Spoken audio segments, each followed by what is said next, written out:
Now, Naples is an international symbol of state and market failure, and a lot of people have already left the city alone and on its own. As a jury member, what are your expectations from our competition in Naples?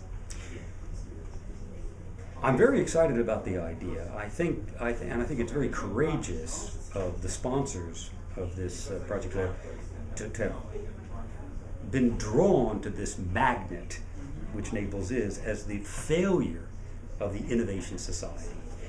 As you say, abandoned in many ways by both the state and the market, but full of energy, a vibrant city.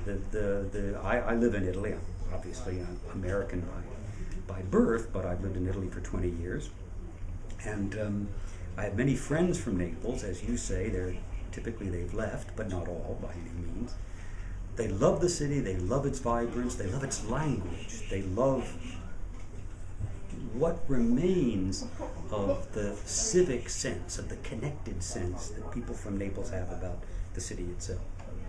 On the other hand, they recognize what's happened in the city, and of course, in a void when the state and the market fail, and civil society is not able to, for a variety of reasons, to organize itself in such a way that it can construct alternatives that render a city civil again and livable.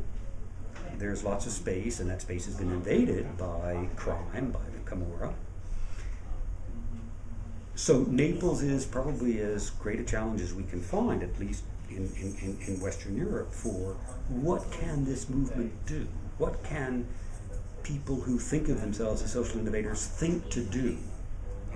My expectations, I don't have any, in the sense that, except that I can't wait to see what kinds of things are proposed and who proposed them, and what kinds of allies do they find, what kinds of networks can be constructed in the city.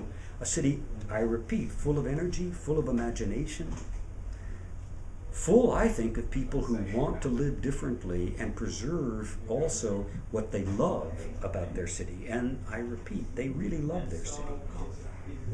I think it's a thrilling idea, and I hope that some of the proposals not only are up to the level of the challenge that the sponsors are throwing down in the face of anybody who wants to respond to it, but also that they have some possibility of forming networks that can realize them. Personally, I think that in situations like what we find in Naples, that the only solution is through processes of mobilization of civil society to construct a future under the initiative of civil society and its organizations, and those organizations' potentially capillary presence within civil society itself. Potentially, it's possible that many of the problems, the grave social problems that afflict cities like Naples, can be resolved. But it's very difficult to imagine how that's to be carried out, and what kinds of projects and what kinds of organizational forms will be necessary to make it continuous. We have a very interesting example. Just recently in Italy, for example, there was a political, almost a revolution, and not in the 1970s sense, but in the recent, very recent last weekend, the passage of the 4 referenda.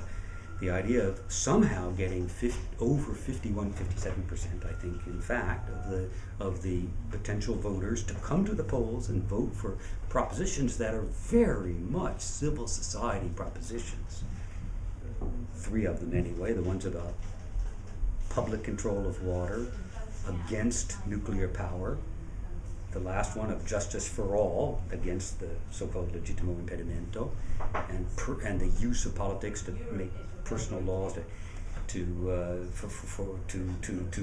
free the president of the council from his juridical worries. The fact that so many people came out, voted in favor of these propositions, reversing a almost 2-decade trend in Italy of very low turnouts to vote for these referenda, is very encouraging, but it's a one-shot deal. It was organized by civil society organizations and people communicating via new ICT, among other things.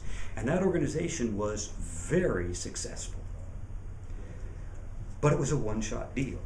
The real challenge for Naples is to imagine that civil society organizations in a capillary presence within a society, and I emphasize capillary because 57% of all voters are a lot of people. That's capillary. A capillary presence like that, driven by a large coalition of civil society organizations which come to see themselves as having common interests, even though their specialties are very diverse. Coordinating their action using modern ITC to enhance their contacts with what we might call the base, and the base feeding in ideas, and they're implementing the ideas, organizing and implementing them. This process, something like the Naples competition, could be the beginning of prompting such a process. The difference being that instead of aiming at one event, it would aim at the continuous generation and carrying through of projects directed by social values. And that's the hope. And I think it's possible. At some point, of course, the public administration gets involved. But the public administration won't get involved until new modalities of action show that this is what the people want and are able to carry out and are able to bring the public administration back to a role that in various times in history it has, to a much larger extent than it's doing now, under the spell of the Innovation Society ideology, been able to fulfill. Thank you.